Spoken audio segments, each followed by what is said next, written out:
Let's hear from heaven today by reading the scriptures. We're in Matthew chapter 8, looking at verses 14 to 17. Jesus heals many. When Jesus arrived at Peter's house, Peter's mother-in-law was sick in bed with a high fever.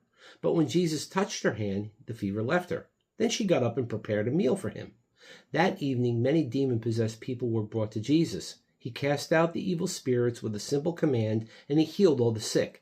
This fulfilled the word of the Lord through the prophet Isaiah, who said, "He took our sicknesses and removed our diseases."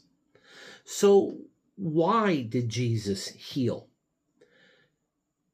The answer is simple. Jesus hated disease. He knew that disease and sicknesses were a result of sin in our lives. Now, this is not to say that when you are sick, it's because you sinned.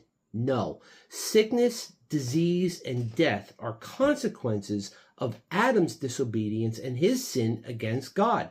Jesus knows that this is the reason why we have sickness in this world, why we have death in this world. It's because of sin, and God hates sin.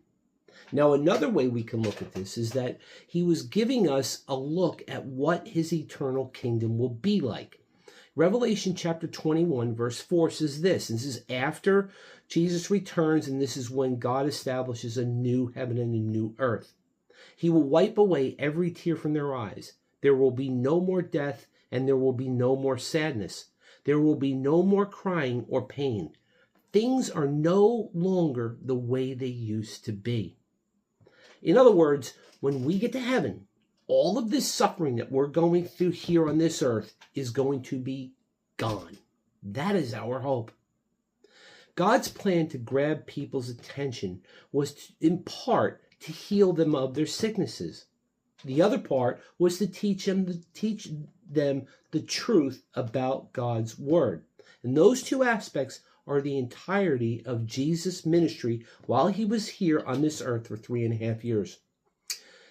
John chapter 14, verses 10 and 11 says this. Jesus says this. He goes, "Don't you believe that I am in the Father and the Father is in me? The words I speak are not my own, but my Father who lives in me does his work through me.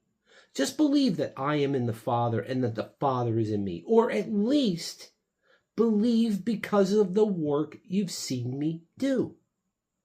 Jesus is telling us that believe on my word, but if not, just believe on the works I do. He's saying that's enough.